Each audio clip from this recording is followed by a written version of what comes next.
Bienvenue sur QSN Talks, le rendez-vous des réseaux sociaux et de l'e-réputation. Les réseaux sociaux, on les connaît ou on en a entendu parler. On sait les utiliser ou on cherche leur intérêt. Mais une chose est sûre, on ne peut plus passer à côté. Experts ou débutants, particuliers ou professionnels, les pratiques et les enjeux sont multiples. Vous voulez comprendre, apprendre ou vous perfectionner ? Alors abonnez-vous à ce podcast. Je suis Frédéric Foscani, spécialiste des réseaux sociaux et de l'e-réputation, consultant, formateur et conférencier. Je vous propose ici des astuces, des news, des analyses, des conseils et les dernières tendances.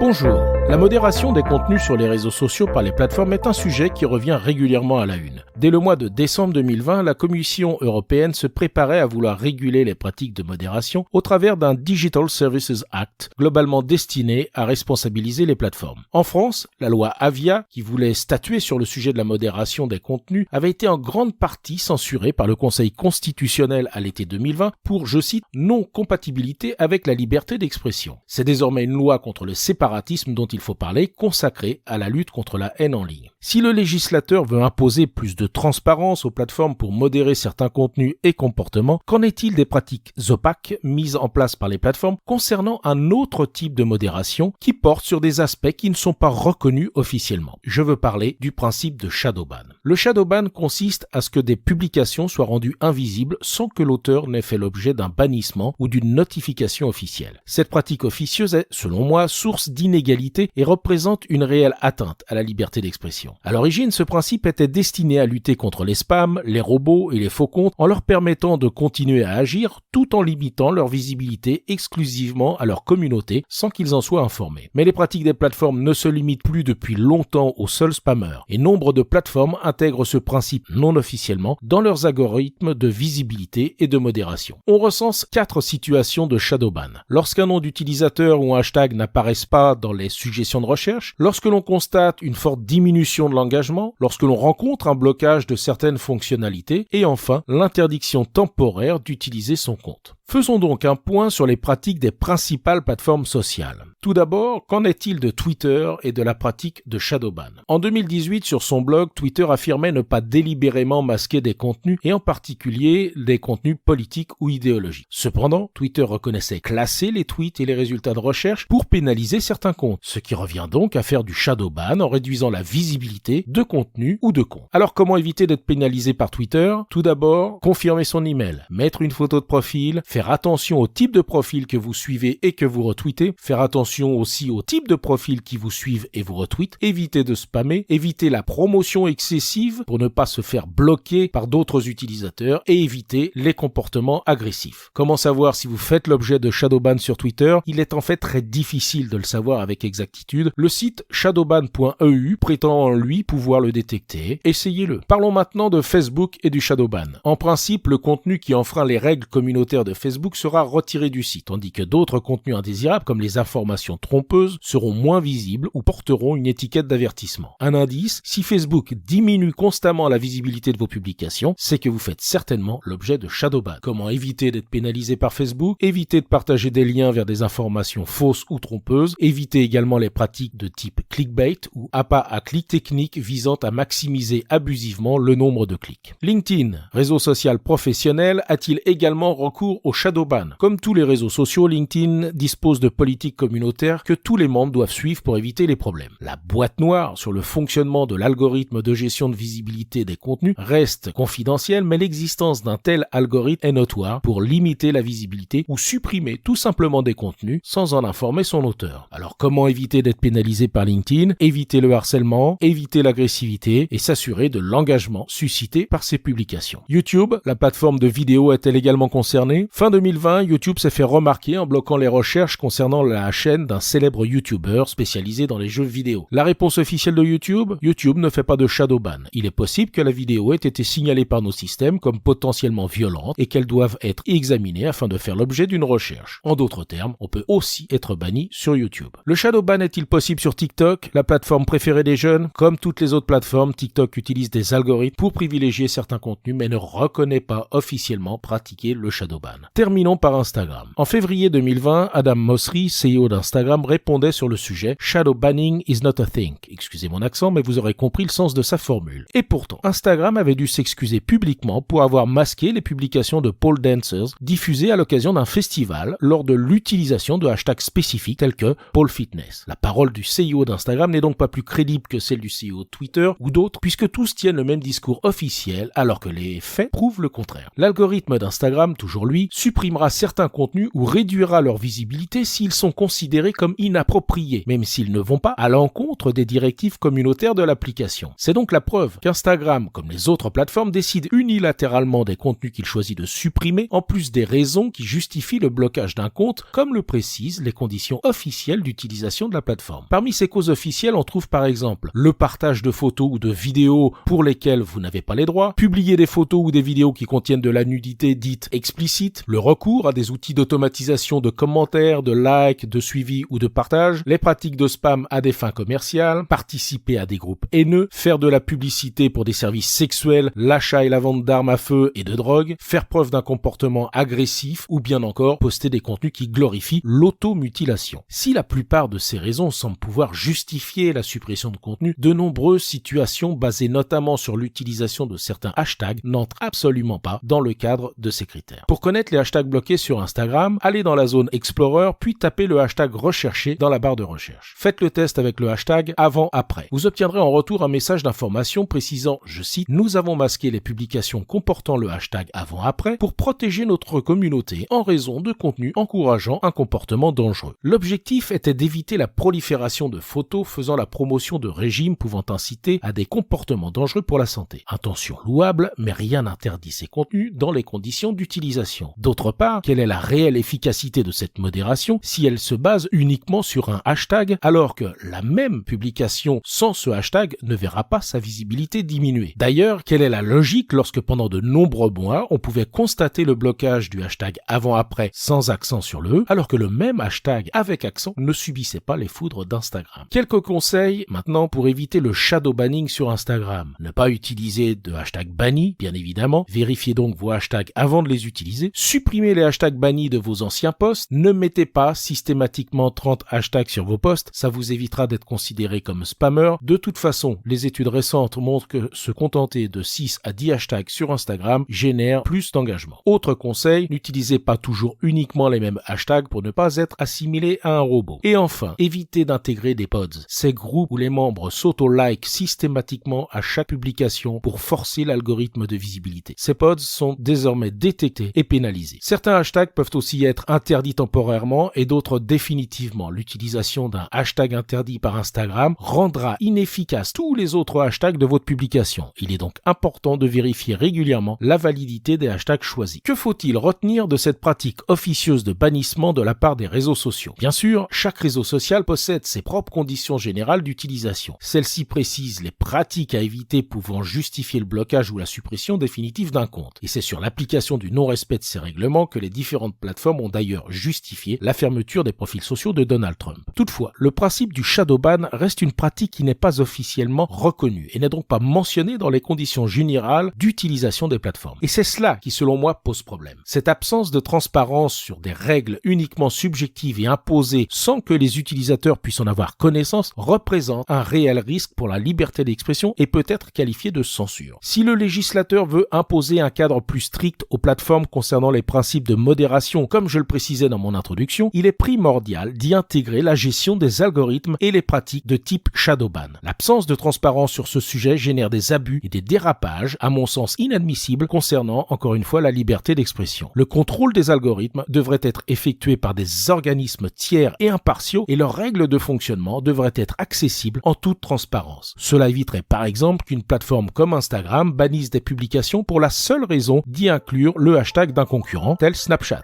Subjectivité, arbitraire et opacité qualifient parfaitement le mode de fonctionnement des plateformes qui appliquent le principe du shadow ban.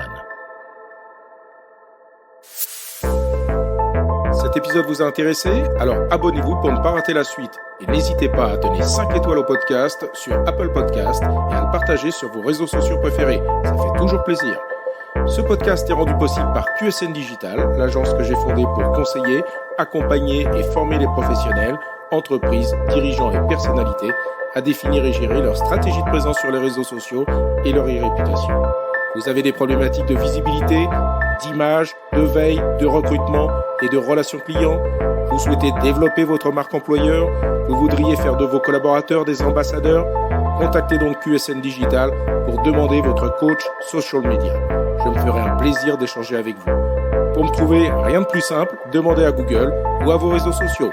À bientôt.